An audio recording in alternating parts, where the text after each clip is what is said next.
تین طرح کے لوگ ہمیشہ رزق کی تنگی میں مبتلا رہتے ہیں۔ یہ غلطیاں آج ہی چھوڑ دو۔ جو شخص دوسروں کے غم سے بے غم ہے، آدمی کہلانے کا حقدار نہیں ہے۔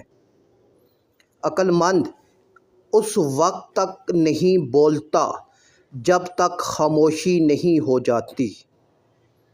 دنیا داری نام ہے اللہ سے غافل ہو جانے کا۔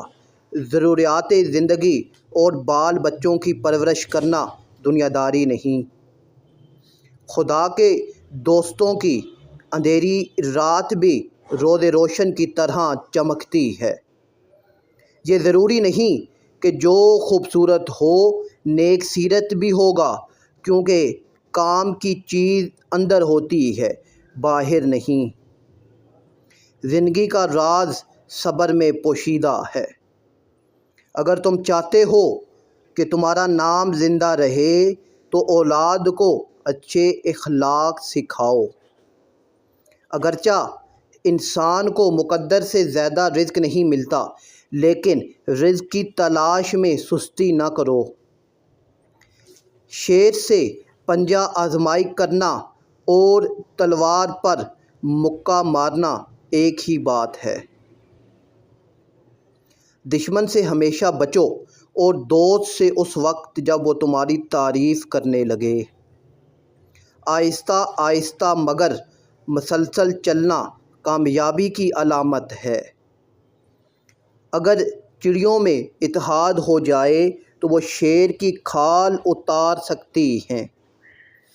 رزق کی کمی اور زیادتی دونوں ہی برائی کی طرف لے جاتی ہیں۔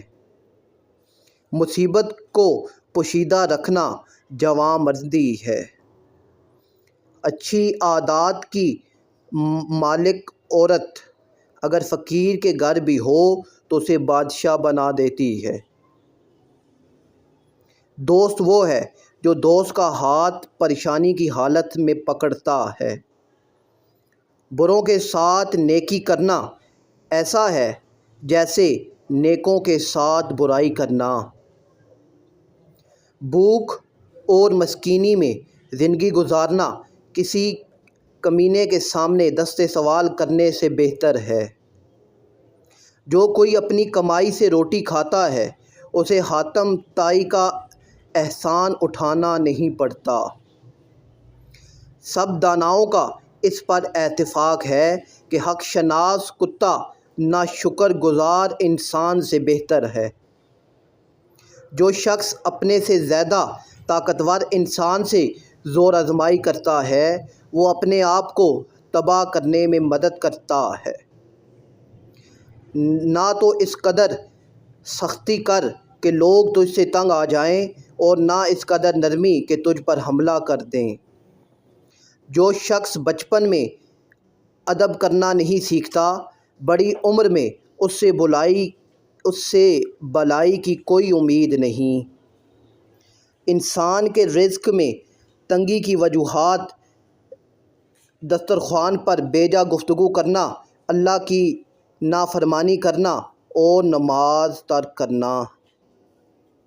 جب آمدنی نہ ہو تو تھوڑا تھوڑا خرچ کر، کیونکہ ملاح گایا کرتے ہیں کہ اگر بارش نہ ہو تو دریائے دجلہ بھی ایک سال میں خشک ہو جاتے ہیں۔